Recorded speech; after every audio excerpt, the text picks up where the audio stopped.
Okay, so now that we already finished with our logic, how to solve programming problems is just two simple steps. Figure out variables and then figure out the logic and how we are going to use those variables to get the result. We can take this original approach. So let's call this some. This is some sort of. All of these steps will be some sort of draft. We can just go ahead and start working with the program and see if it works or not. Okay, so don't be discouraged if with this you still don't have enough to start programming. Why? Because once you start programming, since the program tells you whether you're right or wrong, okay, if you're right it works, if you're wrong it doesn't work, you can continue working within the program to actually fix all those little problems. Okay, so not one program, and it's very uncommon for things to work at the first time. So not one program will work with using these two steps. But these two steps will help you generate some sort of rough draft. Okay, some sort of rough draft, and something that I wrote programming with two M's. It's just one M. Sorry. So this will be some rough draft into what our program will look like. Okay, so let's remember we're counting down until, so given a number we're counting down until 0. So for example, we're given 3, we have to print out 3, 2, 1, 0. Okay, so we can continue using this this logic. Okay, we need to figure out the variables. We already figured out that we're going to have a variable called n, which will be our user-defined variable. There's going to be an input variable called r, result. This one's obviously going to be changing, right? Because the result is changing. So for example, we have 4. The result is going to be 4, 3, 2, 1, 0. And we also figured out the logic. Okay, given a number, we first check if that number is greater or equal than 0. If it's greater or equal than 0, then we go into the cycle and start subtracting numbers. Every time we subtract a number, we need to check if that number is greater or equal than 0. So that we know that we still need to continue. Okay, so we figured out that we needed a cycle, and therefore, when you have programs within cycles, you almost always need to specify some sort of counter to determine how many times this cycle is going to repeat itself. Right? So we define a counter, and a counter is an internal variable that's going to help us transform this one, the input, into the output.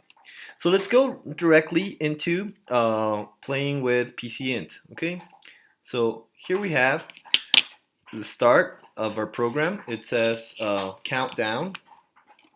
Okay, let's put it in English.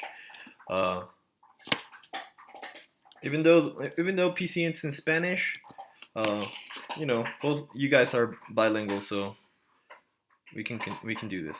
Process, countdown, and process. So first thing that we need to do, the first very first thing, is to define variables. And we define variables with this block. Remember, this horizontal rectangle is a process, okay? And this process would be to define. So definir, what variables do we have? We have our variable n, we have our variable r, and we have our variable c. So number, result, and counter as integers. Okay? Definir nrc como enteros. Define nrc as integers. Okay? Let me see if that runs. Yeah, I think it does run. Yeah, it does run. So we did get the instructions correct. Okay, now that we define what variables we're going to be using, we need to actually ask the user, what's up? Give me your number, okay? So that is done by this block. This is an output block. So we take this output block, put it here, and tell the user, give me your number.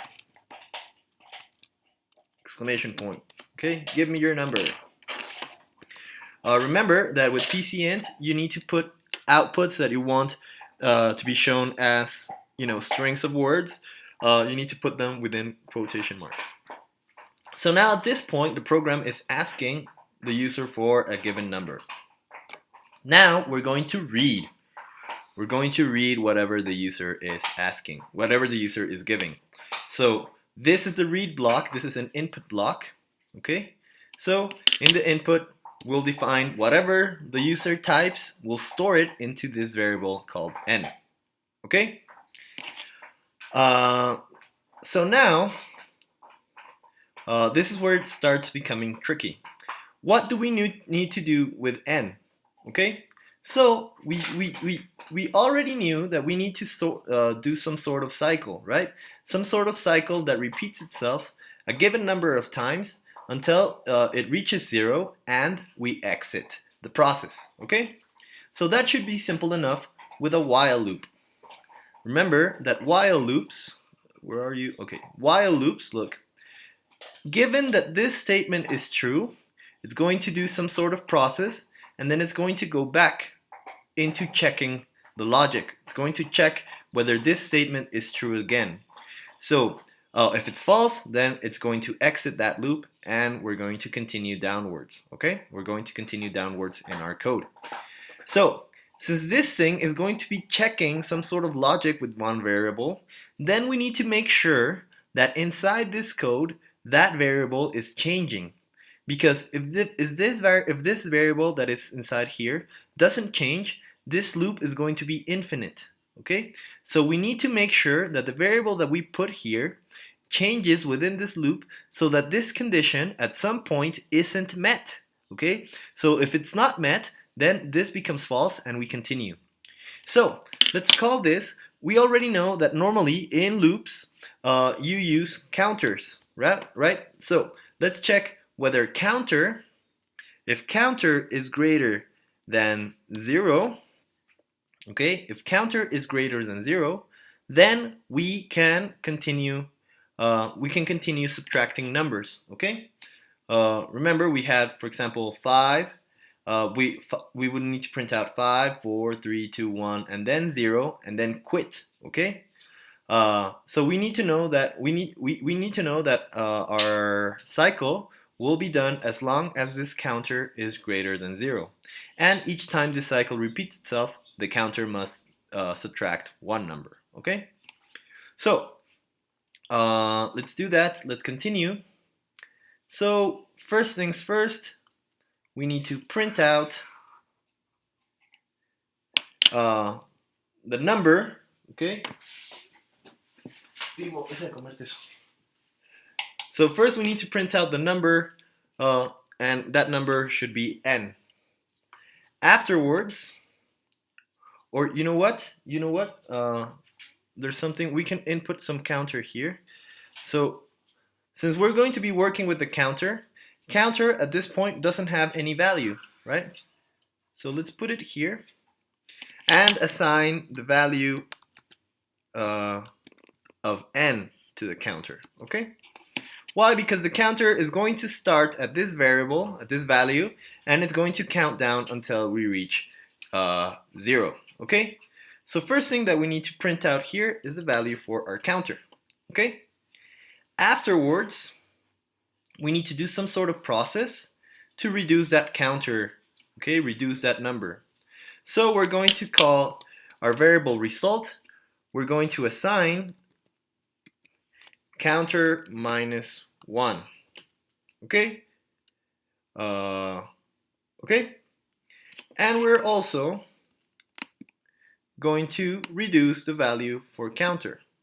Counter, assign counter minus 1. And finally, we're going to print, no wait, sorry. So okay. Because you know what? We actually don't need our variable result, okay? And we actually don't need our variable counter either. But okay, let's just continue with this. Let's put this another value here. And we're going to, at this point, we're going to print out result. Oh, sorry. Result, we're going to assign our value for n as well. So instead of printing out the counter, I'm going to be printing out the result. the result reduces 1, the counter reduces 1, and then we go back. Okay? And we are practically done. Okay? We should be done. Okay?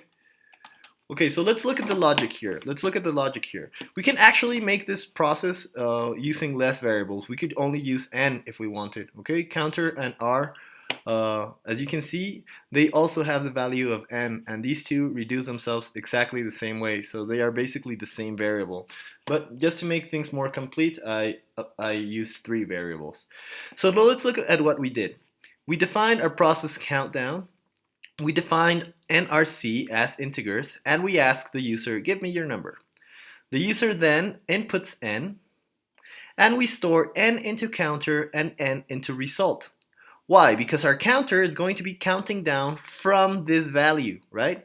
If it's going to be counting down from this value, then its original value must be n. Also, the results will be the countdown from this number.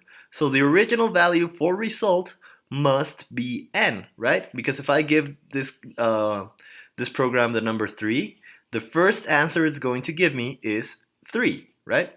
Because it's going to be counting downwards. Okay? So let's see what the program does. We already specified that n must be stored in C and n must also be stored in R. So we check, is C greater than 0? If it is true, then we print out our result. Our result then becomes the counter minus 1, and the counter also becomes counter minus 1. Okay? I am reducing one number of my counter. Remember, my counter right now is what's telling me the numbers that are below my original number. So if I start out with 3, counter equals 3. First, if I start with number 3, 3 is going to be stored into counter, 3 is going to be stored into result. We're going to check whether 3 is greater than 0. That is true. Then we're going to print out 3. Then we're going to reduce. Our result is going to be 3 minus 1 for the next cycle. And our counter will also be 3 minus 1 for our next cycle. So we check 2 is greater than 0. Yes. We show our previously calculated result. And we continue going on.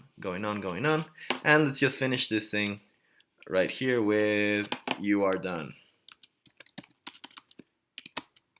You are done. Okay, so let's run it. Let's see how it works.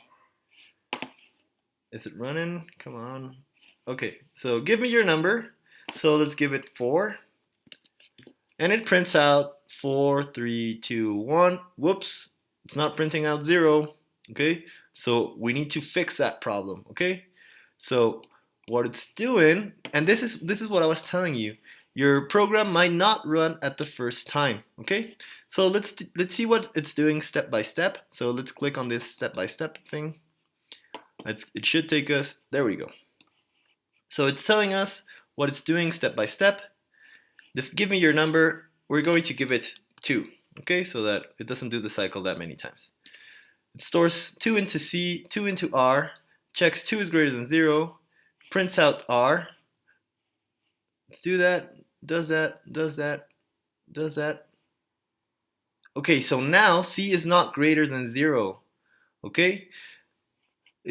C at this point is not greater than 0 because C is actually 0.